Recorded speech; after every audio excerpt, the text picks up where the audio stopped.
بسم اللہ الرحمن الرحیم۔ السلام علیکم dear viewers, welcome to MRG novels and stories. ہمارا ناول ہے پاگل سی لڑکی، قسط نمبر 11 آج ہم ریڈ کریں گے۔ پچھلی ایپیسوڈ میں ہم نے دیکھا تھا کہ وقار رمنا کو زبردستی اپنے ساتھ لے گیا تھا، تو چلیے سٹارٹ کرتے ہیں آج کے ایپیسوڈ۔ ایک پرکشش خوبرو چہرہ نگاہوں کے سامنے ڈولنے لگا۔ وہ ثاقب میرے بچپن کے ساتھ، مجھے معاف کر دینا، میں نے تو اپنے کھٹور محبوب کی خواہش کے سامنے سر جھکا دیا ہے۔ وہ دل سے اٹھنے والی ٹھیسوں کو بمشکل دبانے لگی۔ وہ تو وقار کی تبدیلی طبع پر خود بھی حیران تھی۔ وہ اتنا زرد و رنج اور چڑچڑا تو کبھی نہ تھا۔ دل سے صدا ابھری، رمنا، وقار بدل گیا ہے۔ وہ اب تجھ سے وہ پہلی سی محبت نہیں کرتا۔ اگر محبت ہوتی تو بھلا یوں تجھے مبتلا اذیت کرتا۔ نہیں، میرا وکی نہیں بدل سکتا۔ وہ مجھ سے تعلق نہیں توڑے گا۔ خود ہی سے میں جدائی کا تصور نہیں کر سکتی۔ وہ دل کو دھارس باندھنے لگی۔ خود فریبی میں مبتلا تھی اور مبتلا ہی رہنا چاہتی تھی۔ رمنا، وقار نے دروازہ کھٹکھٹاتے ہوئے پکارا۔ وہ تیزی سے دروازہ کھول کر سہمے ہوئے بچے کی مانند اس سے لپٹ گئی۔ رمنا، کیا بات ہے؟ کیا ہوا؟ اس نے رمنا کو بازوؤں سے گھیرتے ہوئے پوچھا۔ رمنا نے جلدی سے کہا، کوئی بات نہیں، میں تو ڈر گئی تھی۔ آؤ، ریاض انتظار کر رہا ہے۔ اس کا بازو تھامے چل دیا۔ پھر وہ ڈرائنگ روم میں بیٹھے کافی پیتے باتیں کرتے رہے۔ ریاض نے رمنا کو اپنے بارے میں بتایا کہ اس کے والد کا انتقال ہو چکا ہے۔ وہ 2 بھائی 2 بہنیں۔ بڑی بہن ایک کرنل سے بیاہی ہے اور اب بھائی امریکی لڑکی سے شادی کر کے وہیں سیٹل ہو گیا ہے۔ ماں کچھ بیمار تھی، تبھی بھائی نے انہیں علاج معالجے کی خاطر امریکہ بلوا لیا ہے۔ وہ خود وقار کے ساتھ MSc کر رہا ہے اور ہاسٹل میں رہتا ہے۔ چھوٹی بہن زیادہ تر بڑی بہن کے ساتھ رہتی ہے۔ وہ بہت شوخ کھلنڈری لڑکی ہے جسے پارٹیوں اٹینڈ کرنے گھومنے کا بے حد شوق ہے۔ رمنا بس خاموش بیٹھی ریاض کی باتیں سن رہی تھی اور برائے نام کھاتے ہوئے چھری کانٹے سے کھیر رہی تھی۔ مس رمنا، آپ بہت خاموش ہیں۔ دراصل میری بہن یوبا کے کالج میں فیئرٹر ویل پارٹی ہے، وہ وہاں گئی ہوئی ہے، ورنہ آپ کو بور نہ ہونا پڑتا۔ آپ بھی پڑھتی ہیں کیا؟ ریاض نے پوچھا۔ ارے یار، انہوں نے تو اس بار یونیورسٹی میں ٹاپ کیا ہے، وقار جلدی سے بولا۔ واہ، پھر تو آپ بڑی لائق ہیں۔ ایک لویا ہے جو بمشکل FA میں پاس ہوئی تھی، وہ اب بھی 2 سال فیل ہونے کے بعد BA کی ڈگری لینے میں کامیاب ہوئی ہے۔ وہ تو صرف انجوائے کرنے کے لیے ہر کام کرتی ہے، پڑھائی بھی ورگلا کرتی ہے۔ بس اسے تو نت نے فیشن کے ملبوسات زیب تن کرنے، نئے دوست بنانے، فلمیں دیکھنے کا خوبت ہے۔ یارا، اسے جب پتہ چلا کہ تم ہمارے گھر کھانے پر آ رہے ہو تو وہ کالج پارٹی پر تو نہیں جانا چاہتی تھی۔ کہنے لگی، عجیب اتفاق ہے، جب بھی وقار گھر آتے ہیں میں گھر میں نہیں ہوتی۔ آج انہیں روکے رکھنا، جب تک میں ان سے مل نہ لوں، انہیں جانے مت دینا۔ رمنا جی، آپ تو بڑی کم گو ہیں۔ یوبا تو اتنی باتونی ہے، مغز چاٹ جاتی ہے۔ ریاض ہنسا۔ کم گو تو یہ بھی نہیں ہے، ویسے آج ان کا موڈ خراب ہے۔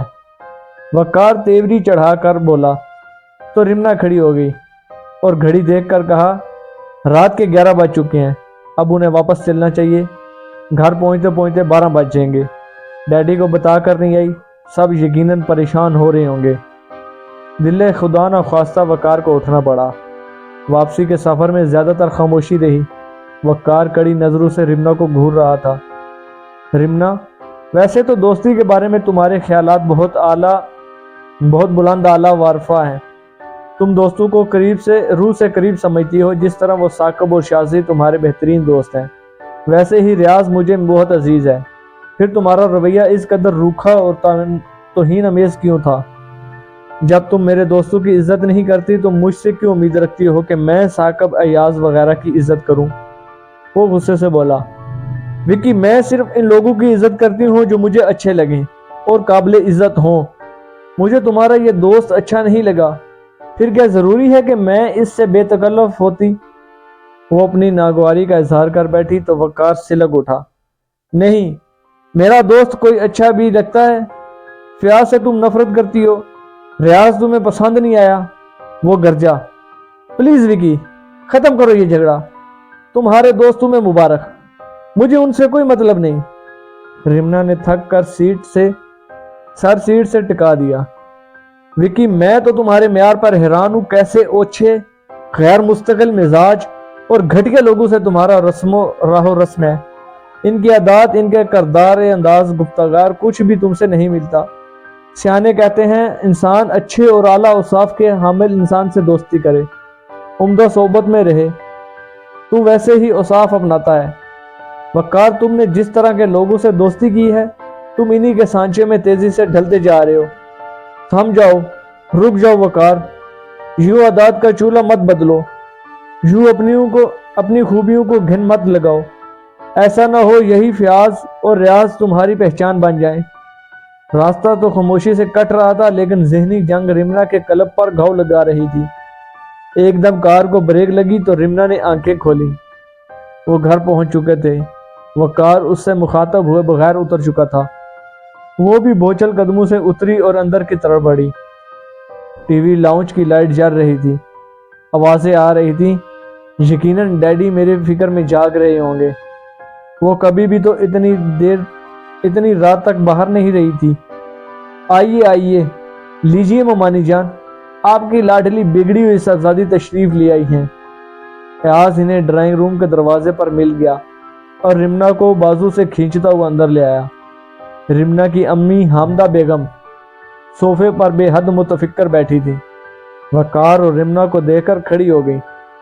صاحبزادی، میں تو دوپہر کو آ گئی تھی، پھر ثاقب مجھے اپنے گھر لے گیا۔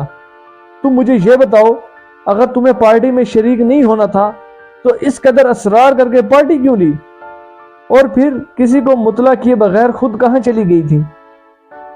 تم میں اتنی جرت آ گئی کہ ماں کی غیر موجودگی میں باپ پھپھی سے بھی اجازت لینے کی ضرورت نہیں سمجھتی۔ بہت چھوٹ مل گئی ہے تمہیں، حامدہ بیگم حیرانی سے بولی۔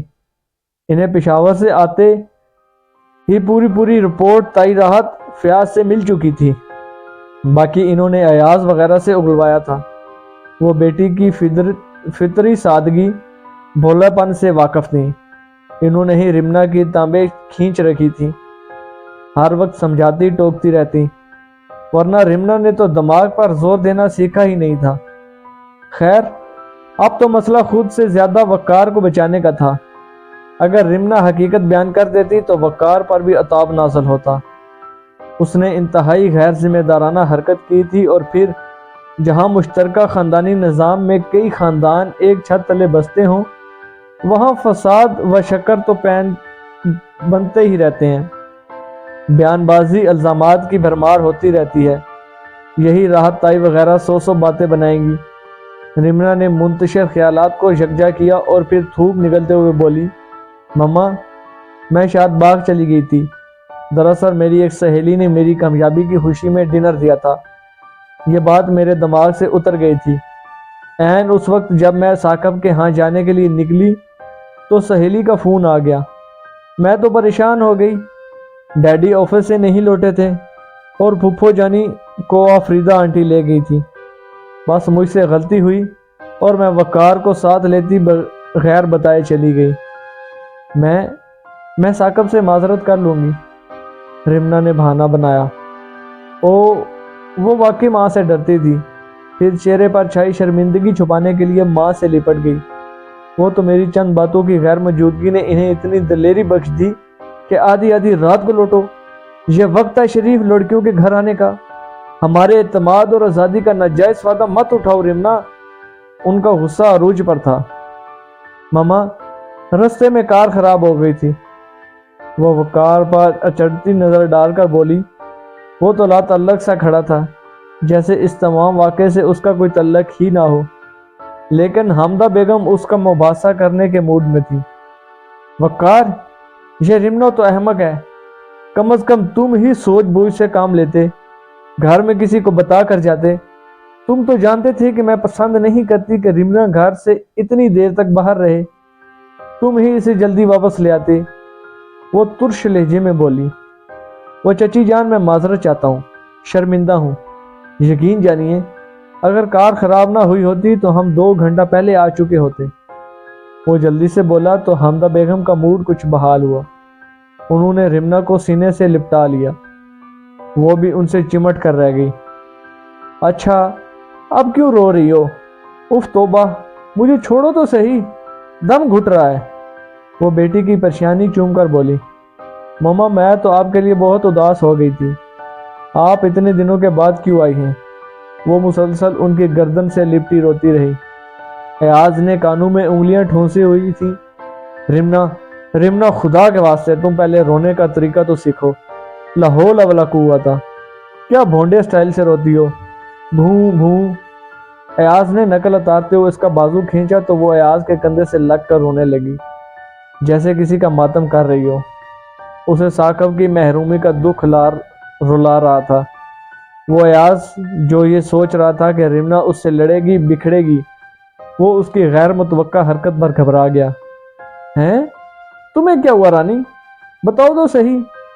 وہ اس کا سر تھپکنے لگا تو رمنا نے اسے بتایا کہ وہ کس قدر وقار دھوکے سے شاد باغ لے گیا تھا اور وہاں چکنی چپڑی باتوں میں الجھا لیا تو وقت گزرنے کا احساس بھی نہ ہوا۔ وہاں سے وہ اسے اپنے دوست ریاض کے گھر لے گیا۔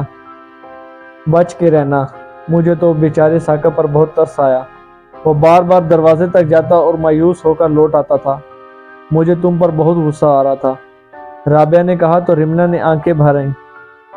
رمنا، ثاقب نے تمہارے بنائے ہوئے کیک کو نہیں کاٹا، کہنے لگا اس پر جو کچھ لکھا ہے اس پر چھری پھیرنے کا حوصلہ نہیں ہے، یہ رمنا خود ہی کاٹے گی۔ پھر اس نے بازار سے دوسرا کیک منگوا کر کاٹا۔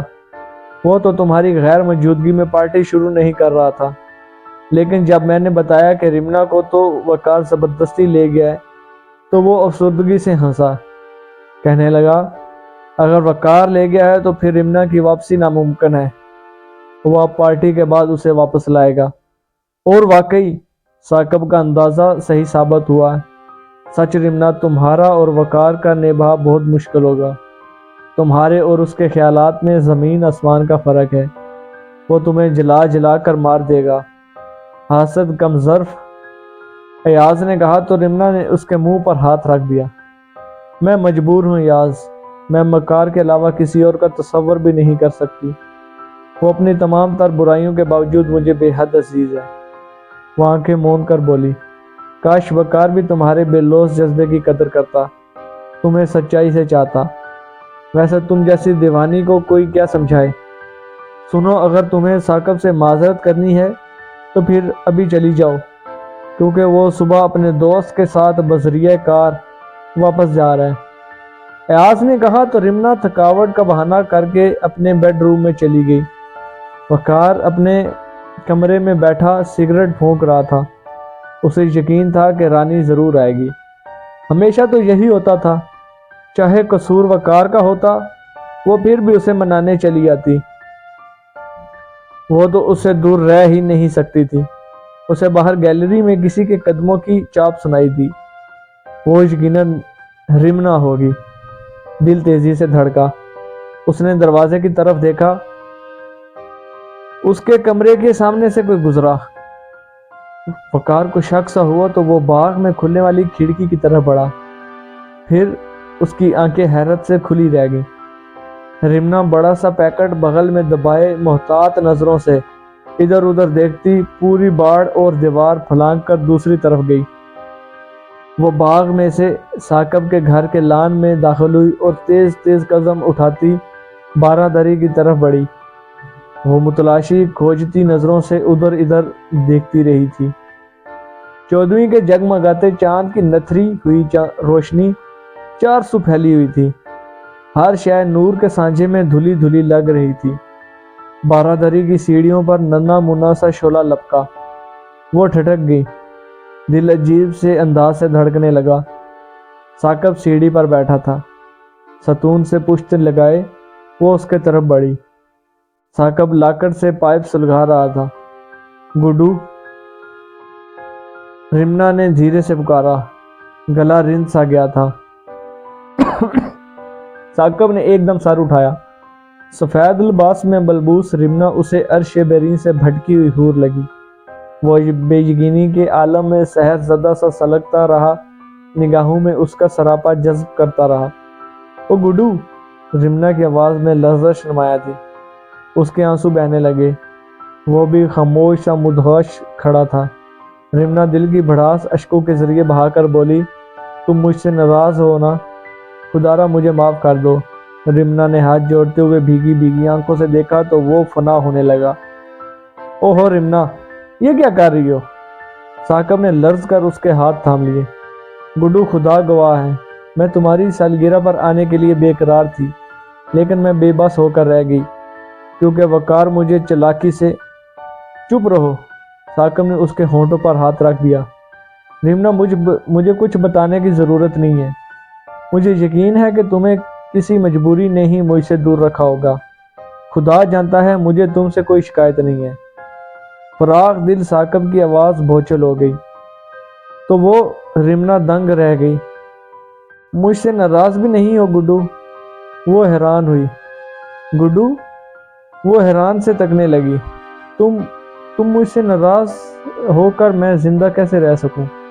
وہ بے ساختہ بولا، پھر سنبھل گیا۔ وہ تو اینڈ سچے جذبے بے نقاب کرنے والا تھا۔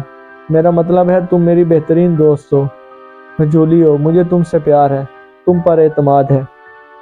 جی تو ویورز، کیسی لگی آپ کو یہ ایپیسوڈ نمبر 11؟ تو کائنڈلی چینل کو لائک کریں، سبسکرائب کریں اور شیئر کریں تاکہ نیکسٹ ایپیسوڈ آپ تک آسانی سے پہنچ سکے۔